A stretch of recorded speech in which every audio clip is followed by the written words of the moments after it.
de los medios de comunicación simplemente dijo una frase que aludía a esta diferencia. Dijo simplemente: se trata de percepciones, pero no de hechos objetivos.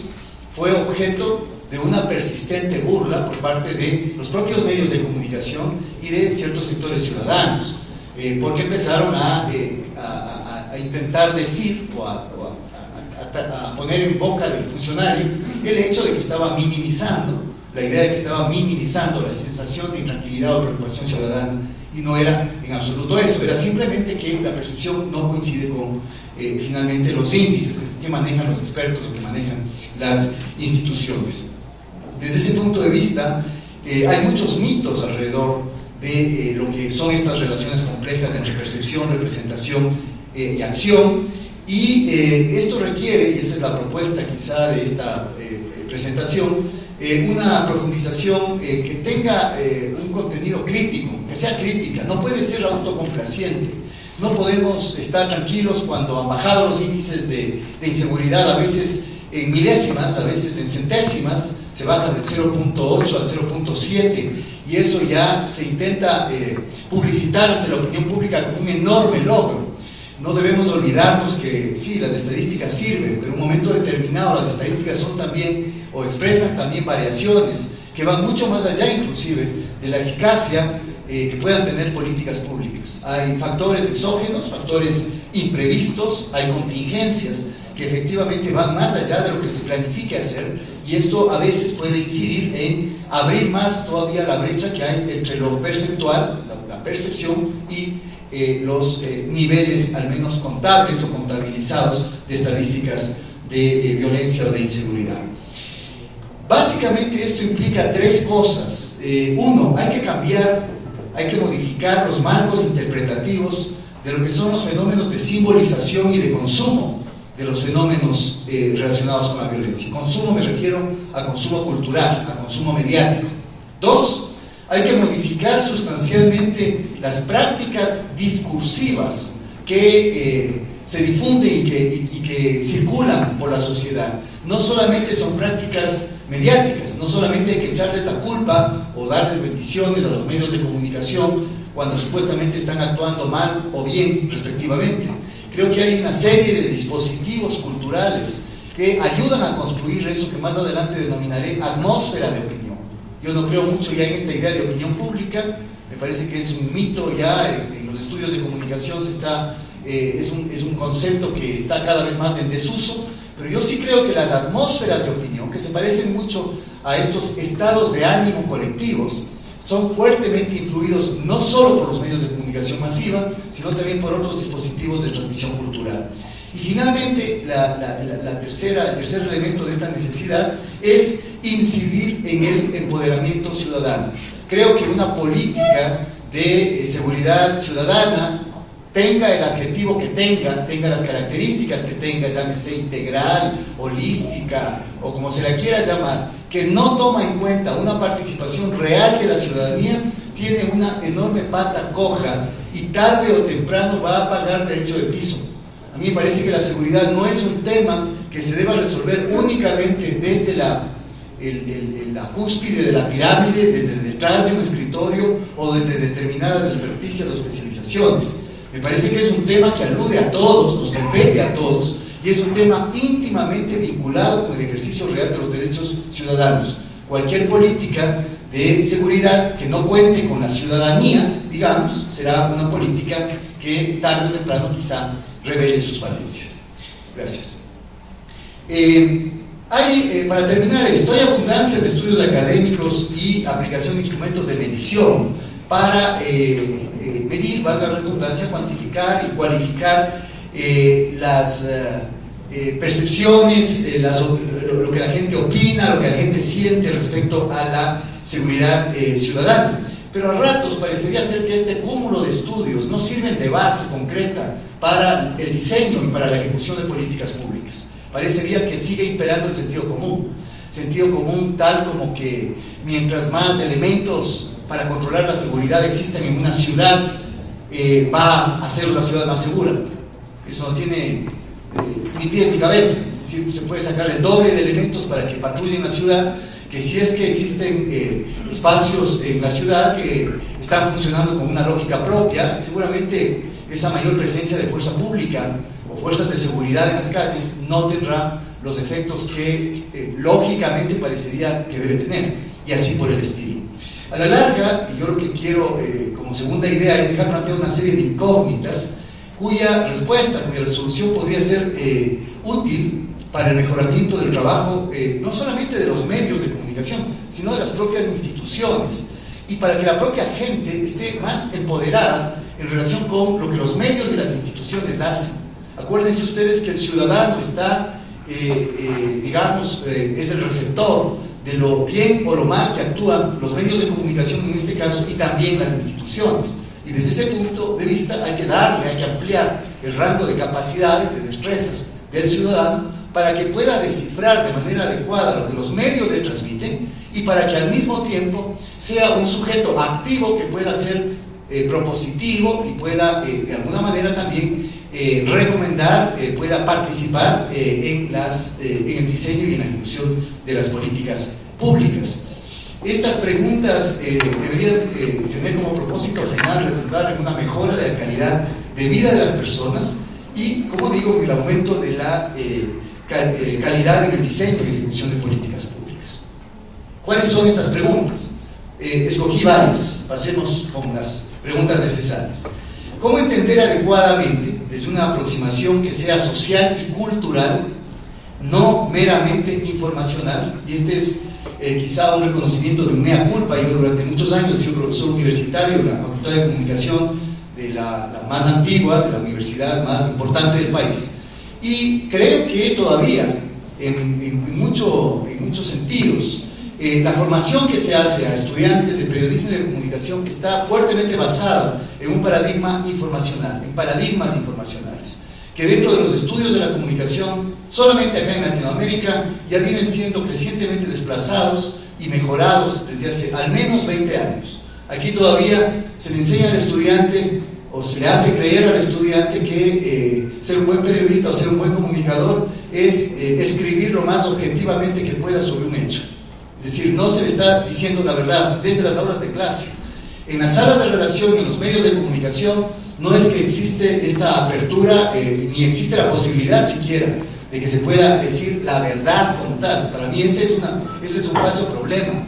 El periodismo tiene su propio registro de lo que cubre como hecho noticioso, de los acontecimientos que selecciona como importantes informativamente hablando. Y eso muchísimas de las veces no tiene que ver simplemente con el ámbito deontológico o el hecho de que aplique determinados parámetros profesionales o no los aplique. Desde ese punto de vista, yo creo que se trata de un modelo, de un paradigma, de comprender qué es la comunicación. La comunicación no se reduce a transmitir información, y esto es válido tanto para medios cuanto para instituciones. Muchas veces las instituciones o los responsables de una institución lo que hacen es exigir a sus subalternos que informen mejor, que transmitan mayor cantidad de datos, que apabullen de estadísticas a los medios de comunicación, y creen que todo se desenvuelve en el ámbito de la información, o sea, de los datos. A mí me parece esa una gravísima equivocación.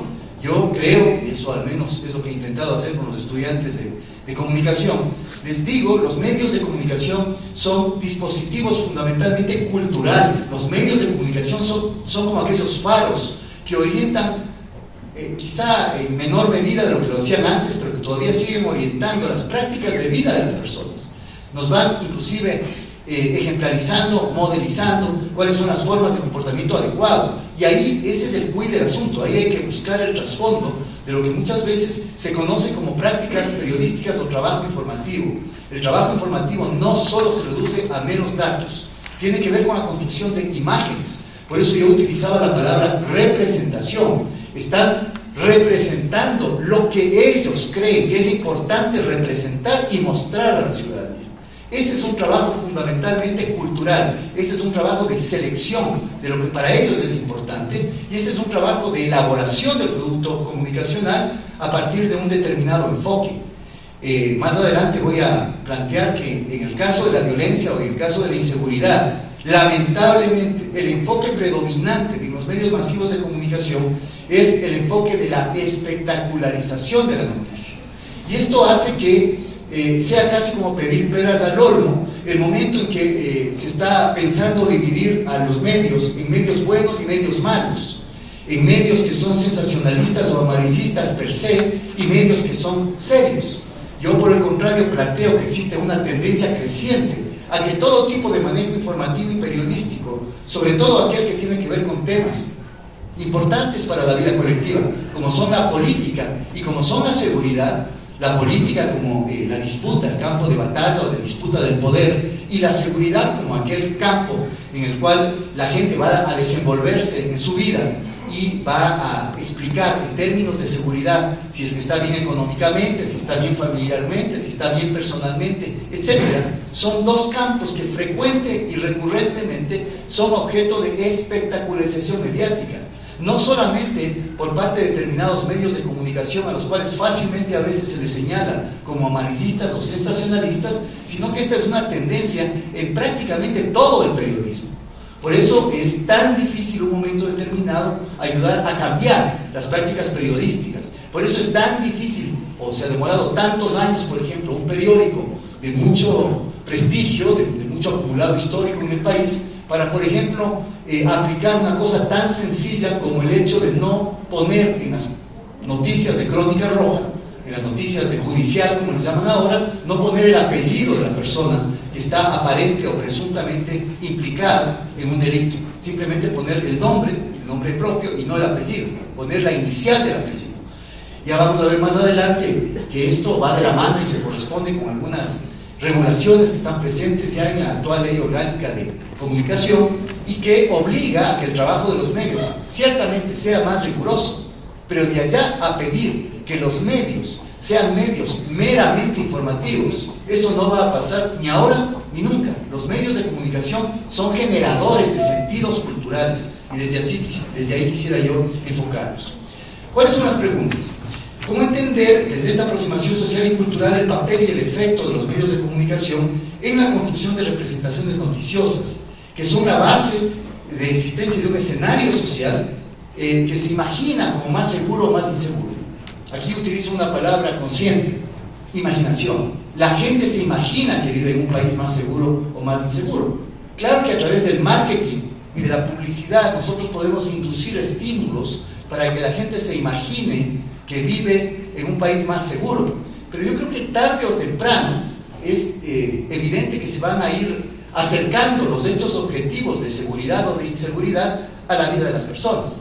Alguien decía: una mentira, por mejor construida que esté, no puede ser mantenida por demasiado tiempo. A la larga, la realidad va finalmente a develarse tal cual es. Entonces, la propuesta es no sobreidealizar el papel que tienen los medios de comunicación, pero tampoco pensar que no tienen ninguna incidencia y que se trata solamente de un asunto institucional. Creo que hay que lograr el justo medio, el punto intermedio, para el diseño de políticas que sean eficaces y para la intervención a través de la regulación y a través de medidas positivas de políticas públicas de la mejora en el trabajo de los medios de comunicación. ¿Cómo evitar criterios de análisis simplificadores como aquel que los medios solo reflejan la verdad o reflejan la realidad, quiero decir, o que solamente se limitan a contar historias, que solamente hacen un trabajo narrativo y que las narraciones gustan o disgustan? No, las narraciones gustan o disgustan, pero también asustan o también dan tranquilidad. Los medios de comunicación no reflejan la realidad. Los medios de comunicación son constructores de realidad. Los medios de comunicación construyen la realidad, extraen de la multiplicidad de hechos que existen unos cuantos que al criterio de ellos son importantes y tienen el estatus de noticias, o van a tener el estatus de noticias. Al resto simplemente los canastean, los dejan fuera de la cobertura mediática. ¿Cómo elaborar criterios que impulsen una estrategia de comunicación que fomente aumentar la opinión informada? Esto que resulta tan difícil de conseguir ahora. No me gusta hablar de opinión pública, pero sí me gusta hablar de opinión informada. Si la gente va a opinar sobre la seguridad de un país, debería ser en términos de mayor o menor información. Eso sí pueden dar los medios de comunicación. cómo empujar a que sean más analíticos, cómo empujar a que haya más contextualización, cómo permitir la libertad de criterios. No se puede cerrar el compás ante los medios de comunicación simplemente restringiendo información. Yo al final, en la última diapositiva que pongo, lo que digo es que ni el silenciamiento ni la invisibilización de la inseguridad o de la violencia son caminos adecuados para trabajar con los medios de comunicación. No se puede silenciar por siempre algo que está pasando, no se puede invisibilizar por siempre. Hay que moldear, hay que modular y hay que trabajar en conjunto. ¿Hacemos?